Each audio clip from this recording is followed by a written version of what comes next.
Today I'm taking a look at a new game from BA Games and designer Sam Stockton, and that is Forges of Ravenshire. This is a review copy that was sent to me, and in Forges of Ravenshire, you are forging armor, you're making swords, you're making shields, you're making weapons. You're trying to have the most gold at the end of the game, and how you are doing that is by using your dice, which you have, which are going to be your workers. You're placing them out onto the board, and then also taking them off the board as well. It's a really cool system. I'm going to show you an overview of how it plays and also how the solo mode works. Then I'll come back and share with you some of my thoughts for Forges of Ravenshire. So let's take a look at how it plays.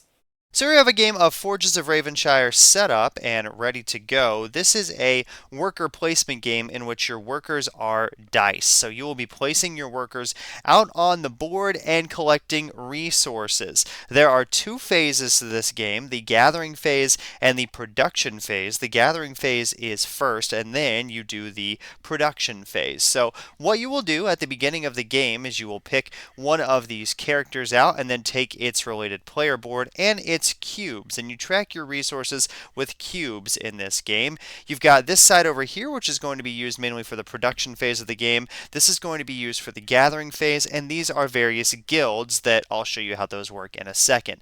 Now, how you get gold in this game, and that's the goal of the game, is to have the most gold, is by completing these contracts over here for various pieces of armor. You need certain amounts of resources to complete those contracts, and you always complete them in the production phase. You start the game with 4 gold. You also start with 1 of each resource, and you start with an action token. Also, this is the first player token, which is very fancy for my version. I'm not sure if that's standard in all copies of the game, but this is a very nice metal token in this particular game. I'm also going to show you the regular player components first, and then I'll show you how the solo mode works. So at the beginning of the round, you will roll all 3 of your dice, and then you will put them at various places on the board. So when you place your die out, you may notice that depending on the die's number, the die's face, you get a certain amount of resources for placing in that particular location.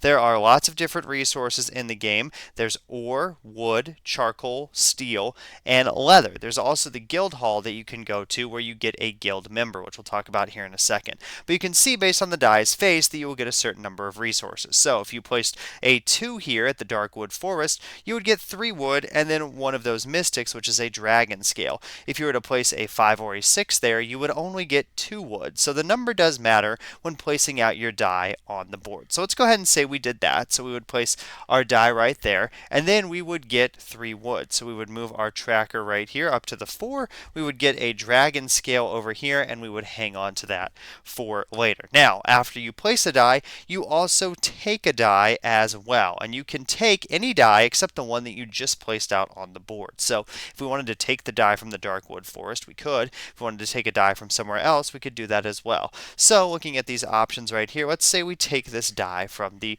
Tannery District. And what we do is, as I flip that over there, this was a 4. So what we would do is we would place this right here onto our board, and then we would run this guild. Now at the beginning of the game, you only have one thing in these slots, but you can see these are dual layered player boards, so you will get guild upgrades throughout the course of the game. So this particular one allows us to either get a coin or spend a coin to get an action token. And action tokens can be used to do a couple of different things. They can be used to purchase these upgrades, which you have at the beginning of the game, which allow you to get better slots when you do the production phase of the game. There's also an exchange, and this token right here allows you to upgrade that market exchange, again with action tokens and a coin, so that you can have a little bit better exchange going on as well. So you will place a die here, and then you will run that particular guild. So in this case, I'm just going to go ahead and get a gold here. So place that off to the side of your board. Each of these different guilds do different things. The green one is going to be mainly focused on getting you goods. The yellow one is going to be mainly focused on getting you mystics. And the purple one right here, again, is going to be focused on getting you money so that you can spend money on other things. So that's how a turn works, and then you would just take the other 2 turns of the round. There are 3 turns in each round, and there are 4 rounds. So you would again place another die out, get the resources, and then take a die and run another guild. Now, there's also this spot over here called the guild hall. When you go there, you can get a guild upgrade or a guild member to put on your board and to give you more stuff the next time you run that guild. So say we took this upgrade right here, we would have to pay 2 gold for it, and then we could place it in one of these open slots. The next time we take a green die, we not only get any good of our choice, but we also get a leather in addition to that as well. These slots are locked down here, but you can unlock them with an action token and a coin. So when you run these later in the game, they really give you a lot of resources every time you are running your guild. So that's basically how the gathering phase of the game works. Now we'll go on to the production phase. So in the production phase, what you will do is you will take your 3 die that you have gathered from the board and you will place them on various parts of this side of the board, which will allow you to do different things. Any die that you place here will allow you to run any guild of your choosing. Maybe you have a really good guild, you have a lot of things that you get when you run it, you want to run it again. You can do that. Any die will allow you to get 2 action tokens. This one varies on the die face. You might get goods and also ore, or you might get a mystic and a good and an ore, or a mystic and a coin and an ore. This one right here allows you to get reputation, action tokens, or coins. Reputation is tracked down here at the bottom of the board. At the beginning of the game, you can only complete these contracts over here that are 1 star, and that's the main way you're going to get money throughout the course of the game. And again, whoever has the most money at the end will win the game. So at the beginning, you're limited to those contracts, but when you pass this space and this space on the board, you can now get 2-star and 3-star level contracts as well. There are also goals out here that you are trying to complete with other people at the table. So you can see here that whoever gets this completed first, the shield right, whoever has 5 shields done first will get 8 coins. After that, everybody else who completes it will only get 4 coins. So there is an advantage there to getting those done early. So what you will do is you will take these die and then place them over here on various spaces. This space allows you to make charcoal. You can turn wood into charcoal, and will also give you a bonus depending again on what number the die is. You can see here if you have a 1 or a 2 in this slot, and you get 3 bonus charcoal in addition to any charcoal that you make with wood. This down here is going to make steel, and you can see here again if you put a 5 or a 6 here, that's really good. You'll get 2 extra steel in addition to whatever steel you make with your ore and your charcoal. So then you are trying to complete these contracts. So you can see here this one I have at the beginning of the game is a shield, requires 2 steel, 4 wood, and 3 leather. When I get that done, I'll get 1 action token and I will get 6 coins. Now the other thing you can do with action tokens is you can gain a contract right over here. You just pay an action token to get a contract. You can refresh a row if you don't like what's out there and gain a contract that way. You can recruit a guild member. Instead of going to that spot on the board, you can just spend an action token and then spend the coins to get a guild member. Or you can also build an upgrade, and I already showed you those, but those require action tokens as well. So that is mainly how the game works for a regular player. Now I'll show you the solo components for this game and how the solo mode works in Forges of Ravenshire. Okay, here we have the solo components for Forges of Ravenshire setup. You're playing against an automated opponent, or AO, and this is their board. So you will just, this is on the back side of any player board, you will just flip it over, and then you will have the board that you need for the solo mode. So the solo mode works pretty similar to how you will play the game. They also have 3 dice as well, and they will be placing dice out onto the board, but a few things are different. So instead of resources, they are getting cubes, and when they get these cubes, they will I just kind of stack them right here when I get them.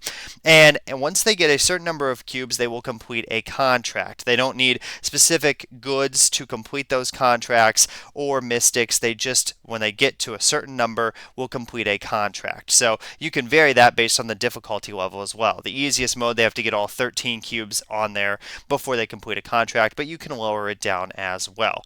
They also have priority tokens, and they are going after these titles, which are again are goals.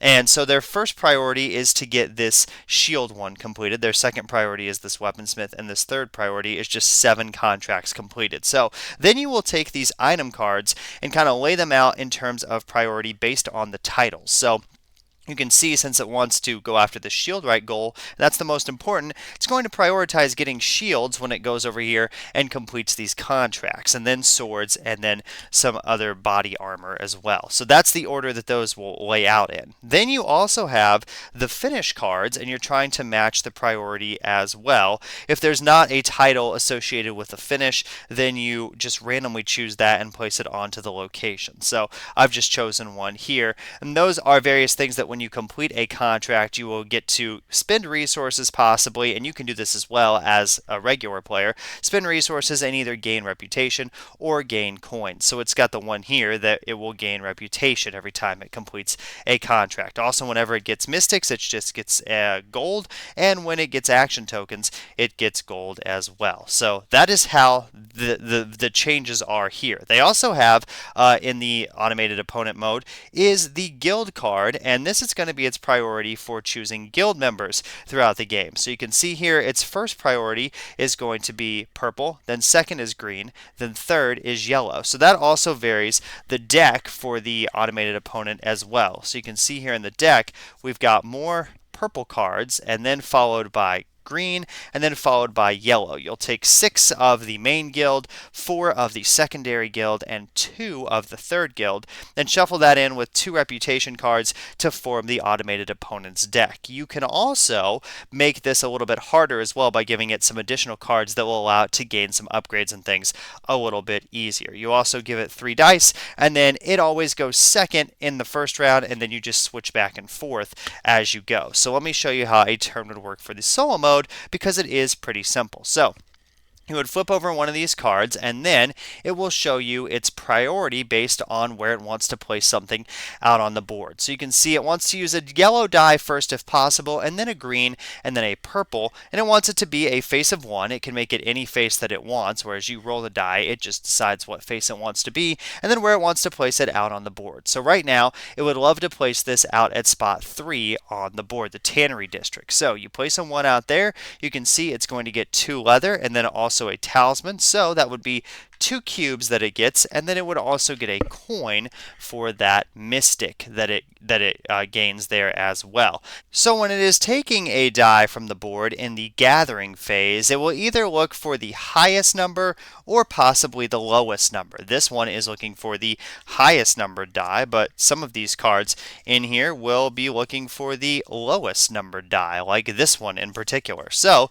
you will look for the highest number yellow die that is available, starting at the spot that is number 6 and going backwards to number 1. So you can see based on that and what is out here right now, this would be the one that it takes. So then it would get 3 cubes for that, and also 1 coin for gaining that mystic, and then also it would get to run this guild, which right now would just give it a cube for good, but as it gets upgrades may get coins or goods, and those are very similar to how they work for you as the main player in terms of that this guild is prioritizing goods, this one is prioritizing coins, this one is a little bit of both. So that is how the gathering phase works for the solo mode, and you just go off of these cards that you have in the solo mode's deck. At the end of the game, you just see whoever has more coins, you or the solo mode, and whoever has the highest score will win the game. So that's an overview of the solo mode for Forges of Ravenshire. Now I will go back and tell you some of my thoughts and what I like and dislike about this game. So you've seen how Forges of Ravenshire plays. Now I'll share with you some of my likes and dislikes for this game. The first thing that I really like about this game is just the worker placement system is really interesting and I think kind of unique for a worker placement game. I love that your workers are dice and that you're putting them on the board and then also taking them off of the board every single round. Also, with the die faces being different every round, it's kind of like you have different workers every single round of the game. You know, if you put a certain number out on a certain spot, that could be a really good move or it could be a really poor move based on how many resources or goods you might get for placing your worker there. So I think it creates a lot of unique decisions throughout the course of the game in terms of where you exactly want to place your workers to maximize the most goods that you can get on each turn. Also, another thing that I like about this game is that a spot is never blocked in this game. You can always ways. Either take a worker from a spot and get those resources, or usually place a worker out there. If both spots are blocked, well, once you place a worker, you can just take one off of the spot that you really wanted and get those resources. But again, it's a really another interesting decision. You're saying, man, I would love to maybe be able to do that action twice because I really need wood or leather or steel or something like that, but it looks like I can only do it once this round. So what else am I going to do with my other die? So that is just, again, a really great decision that you're making throughout the course of the game. It's also interesting based on the die colors as well, because those correspond to the guilds that you have on your player board. So when you pick up a die, you're not only looking at its number to see how many resources you might get for grabbing that particular die, you're also saying, is this going to be a good guild to run when I have to do that here in just a second? Do I want a purple die? Do I have a lot of purple guild upgrades or guild members? It's going to make this purple die really powerful. Or should I, maybe take a green die that may not give me as many resources, but on the production side of things, when I run my guild, is going to create more resources that way. So again, you're always thinking about those things when you're playing Forges of Ravenshire. It's a really nice combo too of engine building and worker placement, because as you're getting those guild members and those upgrades, you are making those guilds stronger. And then at the end of the game, in the last couple of rounds, in rounds 3 and 4, you really feel like you're getting a lot of resources every single turn. And then you're able to use those in different ways. Even on the production side of the game, when you are maybe turning wood into charcoal or creating steel, near the end of the game, you're able to just create more of that because you have more of those resources built up. So I really like that aspect of the worker placement and also the engine building that comes in the game. I would say the worker placement is the main thing that you're doing in this game, but if you enjoy engine building, this does have an engine building aspect to it as well. It also feels really good when you pull off a really big contract. You have the 3 levels of contracts there, and the lower level ones are still difficult to complete. They will probably still take you a whole round to complete. But when you are able to pull off one of those 2-star or those 3-star contracts, you get so much money for those, and you also get either action tokens or you get a bump in reputation. It just feels awesome when maybe you've been working on that for 2 or 3 rounds and you're finally able to do it and you can complete it. That's just a really nice sense of accomplishment there in this game.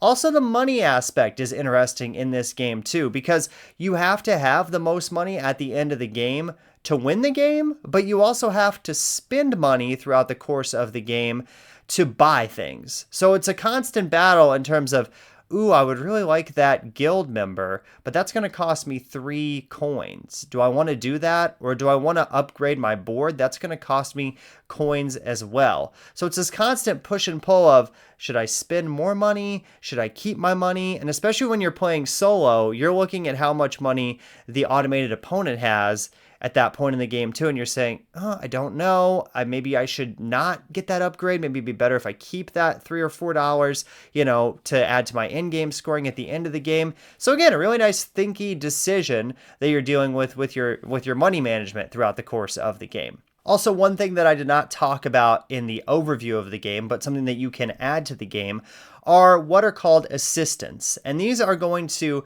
either give you a kind of unique player power, a starting upgrade, maybe something that you can do throughout the course of the game in terms of trading resources for better benefits, things like that. But there's a bunch of different unique ones that come in the box, and I played a couple of games with those, and there's a few that have dice as the main thing that is the special power. And so that's really interesting, because when you place that die out there on the board, somebody else, or the solo mode, could take that die in another round and use it for themselves. So even though it's your personal ability, it's kind of also like a shared thing with the other players that you might be playing with if you're playing this with multiple people. But if you're playing solo, still it creates an interesting decision in terms of, do I want to place that out there? Because I know once I place it, I won't be able to get it back till at least the next round. It's an interesting thing there. The assistants definitely add some uniqueness to the game and some variability in terms of your powers. And they add some nice things to the gameplay.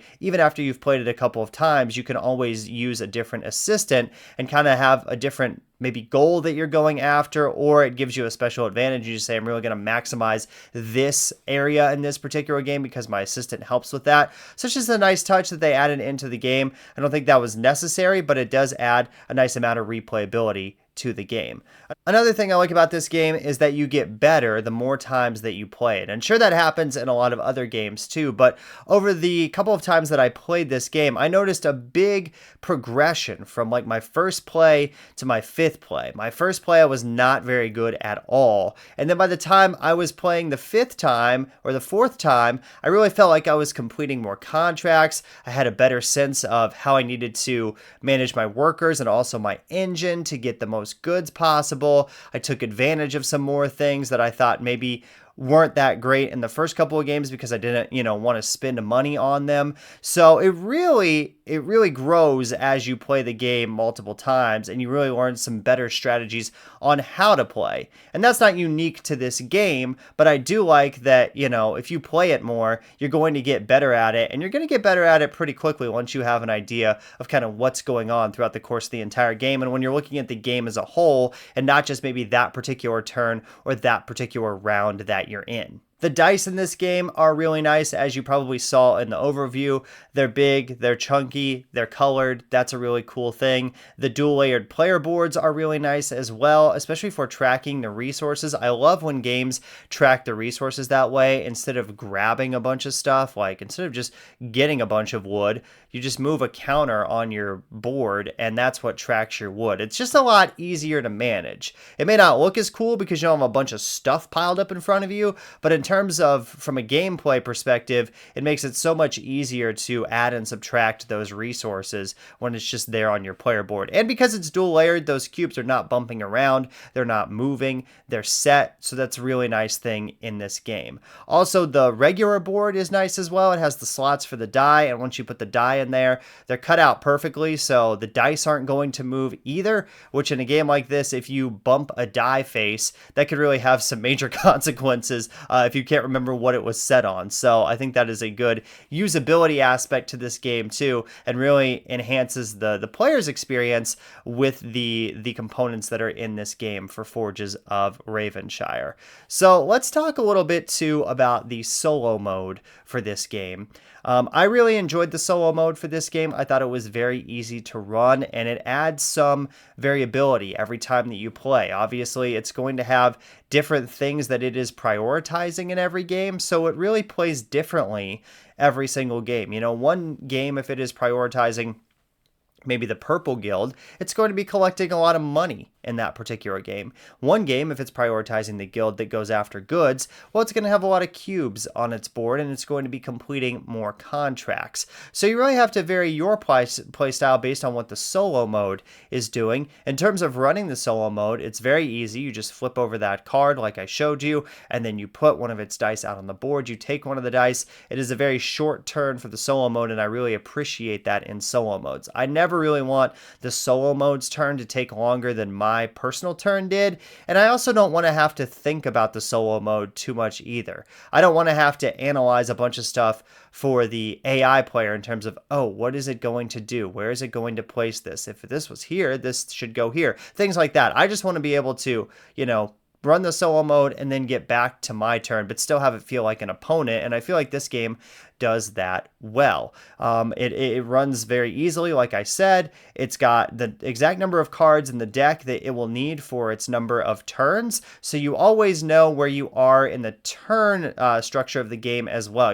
Sometimes you can forget, did I take my turn, or did solo mode take its turn yet? But if you just count up the number of cards in that deck, you can say, oh, we've got 3 turns per round. There's 7 cards left here in this deck. I need to, take one more turn with the solo mode before the round ends. So I found myself doing that a few times early on playing this game, but not so much later on in the game, which I had played it more. But I like that that was a really good system to be able to just know at a glance, did I take the solo mode's turn? did I do this in the correct order? It works very easily. It doesn't take up a lot of space either. And again, like I said, it adds that nice variability every single game based on what guild it's prioritizing and what, source of armor or weapons it's prioritizing as well throughout the course of the game. Also, this game is a good length too. It plays in about 45 to 60 minutes. I feel like that's a really good amount of time for the experience that you get here. It does not take super long to set up either, especially once you know how to set the game up. That goes pretty quick. Teardown is pretty quick as well. That's something I always look at when I'm playing solo is I do like a big experience and I like something that will take a while, but what I don't really like is a game that takes a while to set up and then you're done playing in like 20 minutes. This game is not that, which is great. It is a very robust experience and not a ton of playtime, which is really nice. It also doesn't take up that much room on a table as well. As I've said before, I have a folding table here, and it took up about half of the folding table. So if you're worried about size restraints for this game, it's not really a big concern. You'll probably have a table big enough to play this one pretty easily for Forges of Ravenshire. So those are my likes. Let me talk really briefly about some of my dislikes for this game.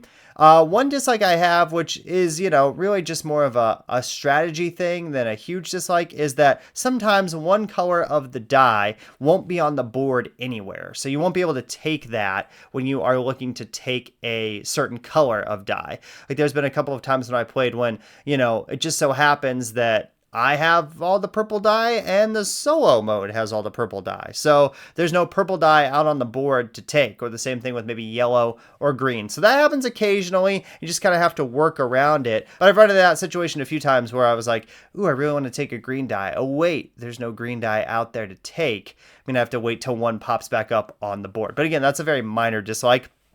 The other dislike I had with this game is I felt like it was hard to get the titles, at least in my experience. I never really had a game where myself or the solo mode achieved a title. We just didn't achieve enough contracts really to get a title. So none of us got, 5 swords completed or 5 shields completed or even 7 contracts completed as a whole. So those weren't really getting distributed to players very much or to myself or the solo mode. And, I wasn't getting coins for those. That's again a minor dislike. I feel like if I played a little bit better, I could probably get some of those titles. And also if I played the solo mode on a harder difficulty where it is completing more contracts, it would more than likely get one of those titles by the end of the game as well. But that's really my only dislikes with Forges of Ravenshire. I feel like this is a really great solo game. If you enjoy worker placement, you will really like this game. It is a very easy game to learn and to understand, but it adds a lot of variability every single play, again, with the differences in the solo mode and the differences in your own setup as well, especially if you use those assistants too, which are really unique and add some